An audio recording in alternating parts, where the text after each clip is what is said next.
Pada 11 Maret 2011, sebuah wilayah di Jepang mengalami sesuatu yang jarang terjadi dalam sejarah. Dalam waktu kurang dari 24 jam, 3 bencana besar menghantam wilayah yang sama.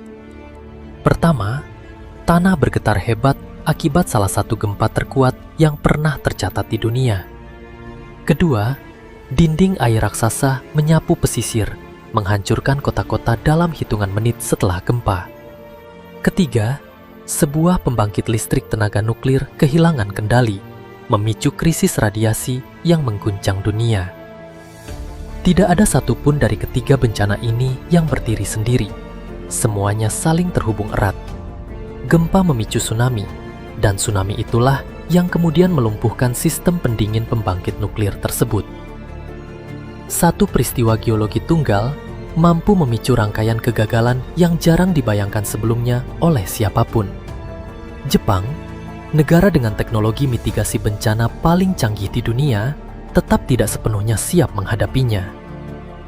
Wilayah Tohoku terletak di pesisir timur Laut Jepang, menjadi pusat dari seluruh rangkaian bencana ini.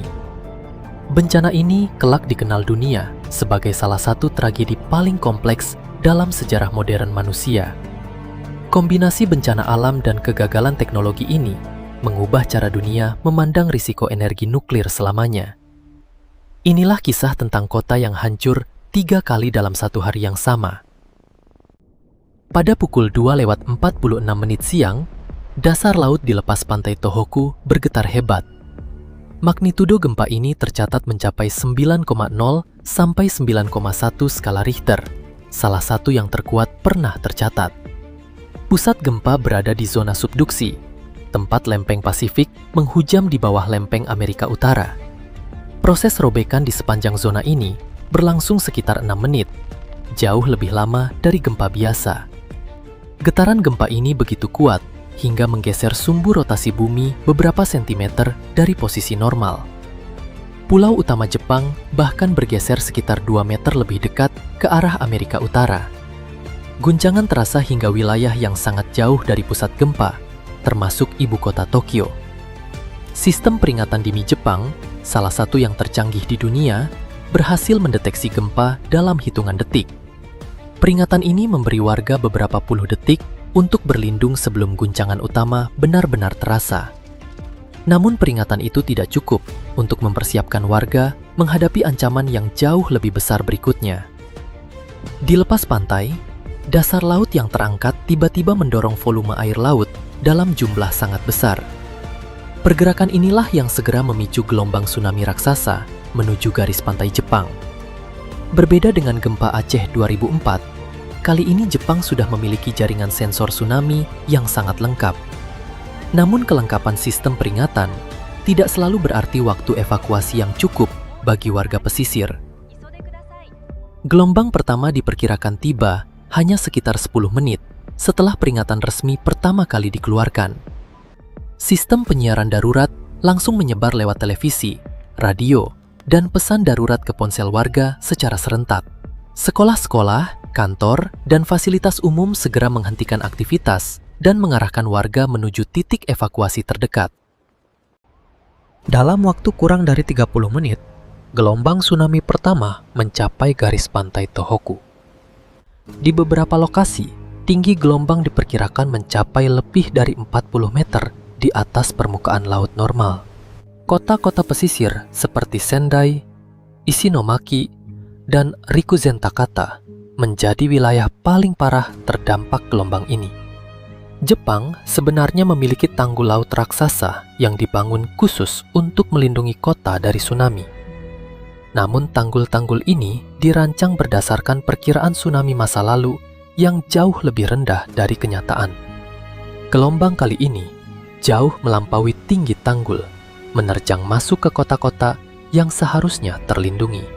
Rekaman video yang diambil warga menunjukkan air hitam pekat menyapu mobil, rumah, dan kapal sekaligus. Bandara Sendai yang terletak dekat pantai tergenang air hingga menghentikan seluruh aktivitas penerbangan selama berhari-hari. Kereta cepat Shinkansen berhasil berhenti tepat waktu berkat sistem deteksi dini, menyelamatkan ribuan penumpang. Namun di sepanjang pesisir, ribuan warga tidak memiliki waktu cukup untuk mencapai tempat yang lebih tinggi. Diperkirakan lebih dari 15.000 orang tewas akibat gempa dan tsunami dalam peristiwa ini. Ribuan lainnya hilang dan tidak pernah ditemukan hingga bertahun-tahun setelah bencana terjadi. Lebih dari 120.000 bangunan hancur total akibat hantaman gelombang tsunami ini. Sekitar 550.000 orang kehilangan tempat tinggal dan terpaksa mengungsi ke tempat aman.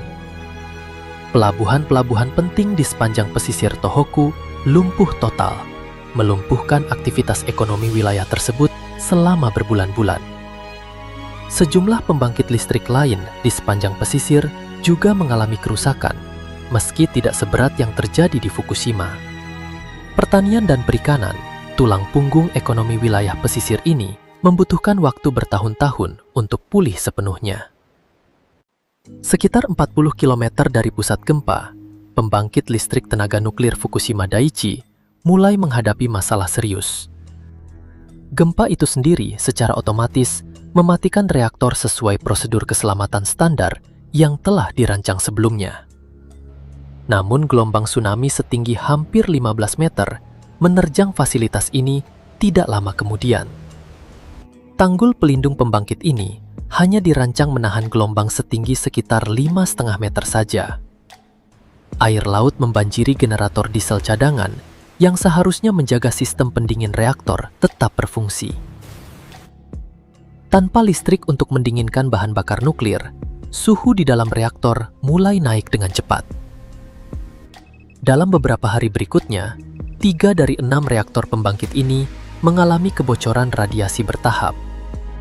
Ledakan hidrogen terjadi di beberapa bangunan reaktor, menghancurkan sebagian struktur pelindung, dan menyebarkan material radioaktif. Pemerintah Jepang segera menetapkan zona evakuasi radius 20 km di sekitar pembangkit tersebut. Lebih dari 150.000 warga terpaksa mengungsi dari rumah mereka dalam waktu singkat. Banyak dari mereka tidak pernah bisa kembali ke rumah asal mereka hingga bertahun-tahun kemudian. Krisis ini menjadi bencana nuklir terburuk sejak Chernobyl, mengguncang kepercayaan dunia terhadap energi nuklir. Para pekerja pembangkit yang kelak dijuluki Fukushima 50 tetap bertahan, berusaha mengendalikan reaktor di tengah radiasi tinggi. Mereka bekerja dalam kondisi ekstrim, mengetahui risiko paparan radiasi yang mengancam kesehatan mereka sendiri secara langsung. Keberanian mereka dianggap krusial dalam mencegah kebocoran radiasi yang jauh lebih besar dari yang sebenarnya terjadi. Perusahaan pengelola pembangkit, TEPCO, kemudian menghadapi kritik keras karena dianggap lambat merespons tanda-tanda bahaya awal. Investigasi resmi pemerintah Jepang kemudian menyimpulkan bencana ini sebagian besar merupakan bencana buatan manusia, bukan murni alam. Media internasional sempat memberitakan kepanikan besar tentang ancaman radiasi yang menyebar hingga wilayah sangat jauh. Beberapa laporan awal bahkan membandingkan skala bencana ini secara langsung dengan tragedi Chernobyl di Ukraina.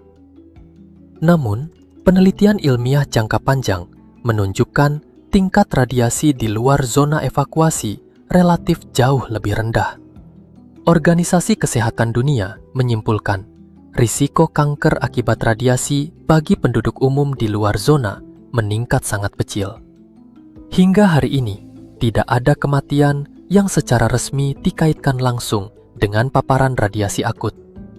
Namun, ribuan kematian tidak langsung tercatat disebabkan stres evakuasi, terutama di kalangan lansia dan pasien rumah sakit. Perdebatan lain menyangkut keputusan desain tanggul pelindung yang dianggap terlalu rendah untuk skenario terburuk. Beberapa insinyur sebelumnya sudah memperingatkan potensi tsunami lebih besar dari yang diperhitungkan dalam desain awal. Peringatan ini sempat diabaikan karena dianggap terlalu jarang terjadi untuk dijadikan dasar perencanaan resmi. Investigasi pasca bencana menyimpulkan faktor kelalaian manusia turut berperan besar, bukan semata bencana alam murni. Perdebatan tentang keamanan energi nuklir global berubah drastis setelah insiden ini terjadi di Jepang. Beberapa negara memilih mempercepat penghentian program nuklir mereka, sementara yang lain memperketat standar keamanan reaktor. Jerman misalnya memutuskan menutup seluruh pembangkit nuklirnya dalam dekade berikutnya sebagai respons langsung terhadap Fukushima. Sementara itu, Jepang sendiri sempat mematikan hampir seluruh reaktor nuklirnya untuk sementara waktu setelah bencana ini. Perdebatan ini terus berlanjut hingga hari ini, seiring dunia mencari sumber energi bersih yang lebih aman.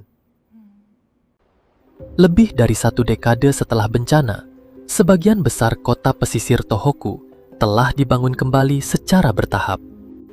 Pemerintah Jepang membangun tanggul laut baru yang jauh lebih tinggi di sepanjang pesisir yang terdampak. Beberapa kota bahkan memindahkan seluruh permukiman warga ke dataran yang lebih tinggi demi keamanan jangka panjang.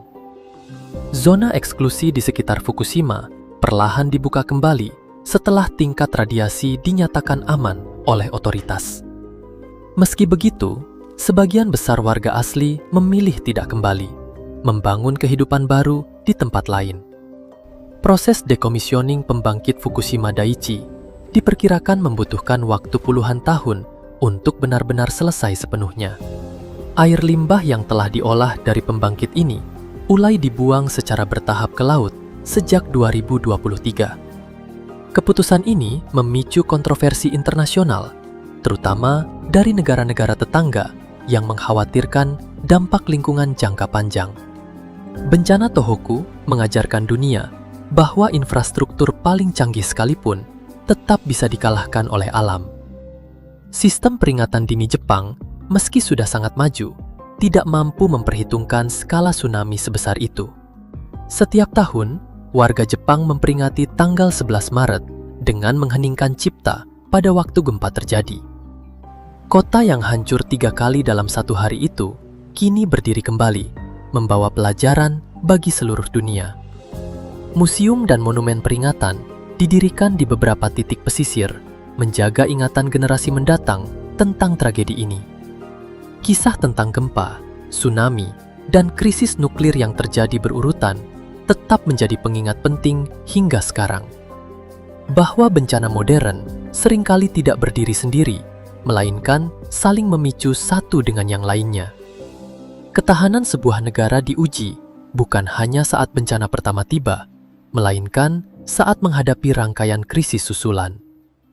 Jepang membuktikan bahwa pemulihan panjang tetap mungkin, meski dimulai dari titik terendah yang nyaris tak terbayangkan.